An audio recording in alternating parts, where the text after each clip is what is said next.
What's up guys, it's me, every Destiny 2 content creator ever. In today's video, I'm going to be ranking every single subclass in the game based on what other people online think so I don't get insulted in the comment section. Okay, first up, I'm going to be ranking Stasis Titan. Now, Stasis Titan is not very good, and if you think that it's good, you're gonna have to come to my house and take it up with me.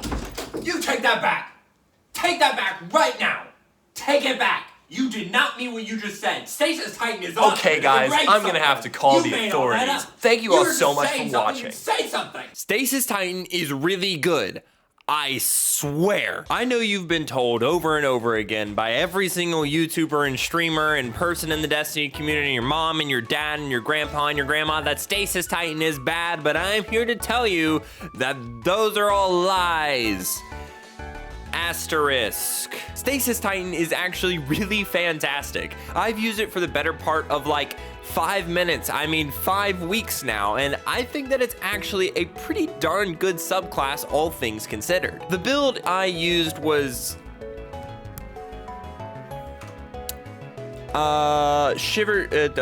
Glacial Grenade with Cryoclasm and Tectonic Harvest with Whisper of Fissures, Whisper of Chains, Whisper of Shards, and Whisper of Conduction, and I also used the exotic Armamentarium.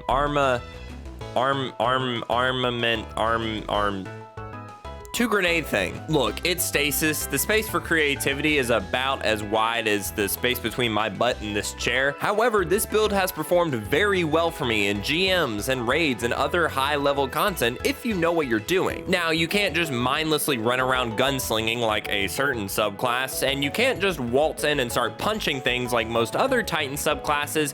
You do, unfortunately, actually have to put in a little more thought. Instead of eating crayons, you might be eating just like a scented candle or something. It requires this thought because Stasis Titan has one very specific and very glaring weakness. It has pretty bad survivability unless you're building into Overshield. You'll need something like Recuperation to regenerate health because unlike all of the other Titan subclasses, it's not going to do it for you. So it does take a little more effort to get it working, I'll admit. This is the main reason why people say Stasis Titan is bad, because you can't just hit the W key, walk forward, punch things, and somehow survive. That doesn't mean it's bad though. Sure, the timing is really tight and you have to know when to take cover and when to engage and all, but again, doesn't mean it's bad. It's actually worked out for me if, you take things a little bit slower. Once you start to get down how to use your walls effectively and when to use your punch and all, it actually starts to really get going, and Stasis Titan can really slay out. And in PvP, I'm not going to lie, it's even better. I used a very similar build in PvP, the only difference being like I used Heritage instead of Aeger's Scepter, but regardless, I did have to work hard to get this in my head as a different way of playing PvP, but once I did, my goodness, this class is sexy.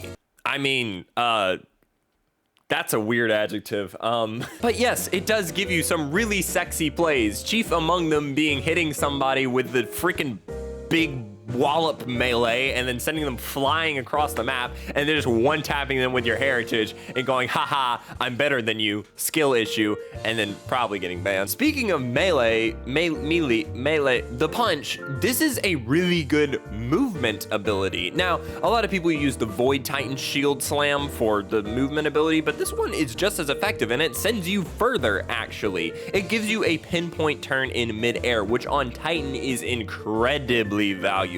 Granted, it doesn't give you an overshield like Void Titan because it's not Void Titan, it's not stupid broken, but that doesn't make it any less good. In fact, you can probably recharge it faster, at least naturally, by using, again, Armamentarium, the two grenade exotic, and smashing your walls and getting a bunch of shards, then recharging your melee and continuing on with your life. Genuinely, this is one of the most fun classes I've played in PvP. Nothing compares to the feeling of throwing a wall behind somebody, punching them into the wall, watching them try to run backwards, and then just pop, and then they die, and then you get hate mail. This is one of the most fun classes I've used, and that's high praise coming from me, a typical Warlock bug connoisseur. So, why does everybody call this subclass bad?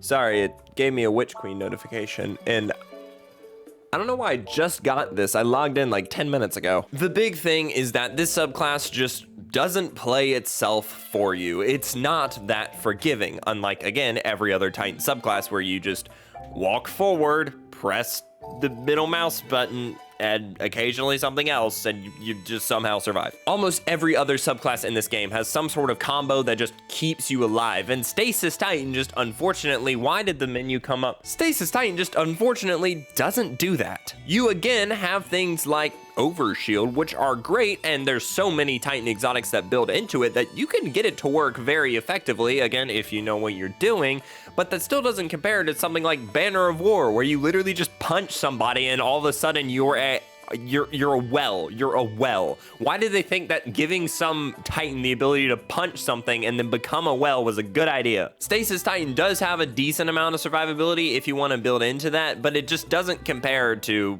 you know, punch and become a well. But honestly, does that matter? I've been using it, I've been having fun, and it's been working, for Pete's sake. It's actually doing well. I just gotta play a little different. So, does it really matter? I think people get confused on what the power scale of this game actually is. So, sure, Stasis Titan might be bad, but is it really all of that bad when I can use it whatever I want? Excluding high level content like master raids, solo dungeons, flawlesses, etc., your build really isn't going to influence the outcome of your game that much. The problem is the people that make this type of tier list content are pro players. So the closer and closer you get on the magnification scale, the more and more the gap in between those subclasses is going to matter. These pro players are playing the highest level of content, so of course it matters to them if something can or can't do XYZ. They have to be concerned with this 400 times magnification, really close zoom to figure out if something's going to work for them or not, because the difference between a small change in ammo economy or survivability can be the difference between a wipe and a flawless run. But for average content, whatever you want to run, just kind of run it. It doesn't matter all that much. Of course, big asterisk, you do have to pay attention when you're trying to run flawless or something. Do you want to know what an actual everything activities inclusive tier list of Destiny 2 subclasses looks like? It looks like this. That's not very interesting content. And again, the only thing really separating these tiers is how much effort you have to put in to get them to work. It's not like any of these are actually worse than the others. You just gotta know what you're doing. I stopped my video on accident, but to you, nothing happened, okay? Okay, moving on. Some of these subclasses you put in no effort and get a ton of results, and some of these subclasses you put in a ton of effort and will get not as great results, but that doesn't mean that they're bad subclasses. Again, you kind of just gotta know when to use them or how to use them. It's not all about just bad versus good. And even then, a lot of these subclasses placements are going to be controversial because different people are good at different things. I guarantee you some of you are going to disagree with that tier list and you're gonna argue over in the comments or whatever, but go ahead. Boost my engagement, I guess. My favorite storylines in gaming are always the ones of low tier players in fighting games who go on these miraculous runs in tournaments, making a character that really sucks work. If you look at a game like Smash Bros, there really aren't that many characters in the history of the game that are completely useless. You can look at things like Melee Bowser or Smash 4 Little Mac, and even then, those characters have gotten results in tournaments before because a player just decides, hey, I'm gonna put my mind to it, and they make it work. All these stories go to show that if you know what you're doing, you can make F tier look like S tier, especially in a game like Destiny 2, where what you use doesn't usually matter all that much. That's what good players do. They turn something bad into something useful, a disadvantage into an advantage, because above all else, the most important thing in these games is to figure out what fits your play style. Sure, Solar Warlock might be a top 3 subclass in the game, but I can't break my habit of panic welling, and therefore I'm not very good at it. Yet there's also things like Arc Warlock where I freaking love it, and yet most people agree that it's not very great in high-end content, and yet I still use it in GMs to this day because I've just gotten used to using Arc Warlock. If you're fine with having to put in a little more effort to make something work, and it's not going to affect your gameplay all that much, and you like it, go ahead and use it. It's good for you. That's great. If you like it, use it. Do whatever really makes you happy, because at the end of the day, this is a game. It honestly does not matter that much. If you think it's good and you can make it work, then it's probably good. The only time the meta matters is the place where the meta matters, in very, very high-end content, or like trying to go flawless in Trials of Osiris. If you're doing that, then yeah, you should probably be a little concerned with what you're using. But otherwise, just go ahead. I'm fine with my subclass not carrying me. I like the movement, the way it feels like a big demolitionist thing, making walls and jumping high and using the melee and all. I like Stasis Titan because it makes me feel cool. And again, I'm fine with it not carrying me and just putting in a little bit more effort to make it work. It looks cool. Look at that. That's really cool. I think it's good if you know what you're doing. It just takes a little bit more effort to find those things. Again, over something like Strand Titan, where you just run up and punch stuff. I've found things that I couldn't imagine doing in any other subclass in Stasis Titan. And so therefore, I think it's pretty good. Like I said, the meta only matters where the meta matters. Why do you think we aren't all driving around in Formula One race cars? They go faster, right? There's of course places where your car matters. I mean, if you're trying to get out of a muddy ditch, maybe having a pickup truck would be better than having a Prius. And if you're in PvP, then maybe using, I don't know, Void is probably a little better than using Solar Titan. But then again, if you want to go in and become the best Solar Titan that's ever lived, go ahead.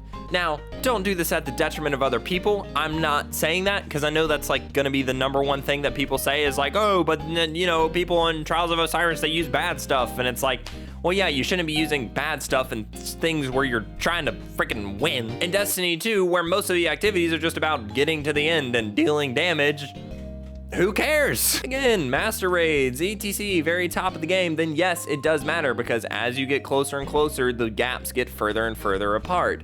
But for the entirety of the game, Stasis Titan isn't that bad. I'd argue that Stasis Hunter is actually worse. I'm not gonna go so far as to say Stasis Warlock. Don't go that far. We're not doing that. There's so little in Destiny 2 where your build is actually going to seriously impact the game in any incredible way. And that might sound disheartening, but it's actually good, because it means that you can use whatever the heck you want as long as you like it and as long as you're willing to put in the effort to learn the ins and outs of it. I think Stasis Titan is one of the most technically impressive subclasses in terms of like different things that you can do with it comparative to other subclasses. You just gotta know what you're doing. So use whatever you want, and if you put your mind to it, then yes, it can be good. I might be the only person on planet Earth who can make Stasis Titan work. I don't know. That's probably a lie. I'm very bad at this game. But yes, anything can be good if you're willing to put in the effort and the time to make it good. Just don't show up to my Trials of Osiris game running Solar Titan and like trying to use Sunshot. Just let's leave that one. Thank you all so much for watching. I know it's been like amount of time since I made a new video, so I'm actually hopefully going to actually make new stuff, because I have time and I feel like it. So that's fun. And yes, I know I still have to get pied in the face. We're trying to figure it out. We'll probably do it Tuesday. I'm not looking forward to that. Anyways, thank you all so much for watching. Don't forget to like and subscribe. Go use Stasis Titan or something. And yeah, I'm gonna spread more propaganda. This is what I want my channel to be now. See ya!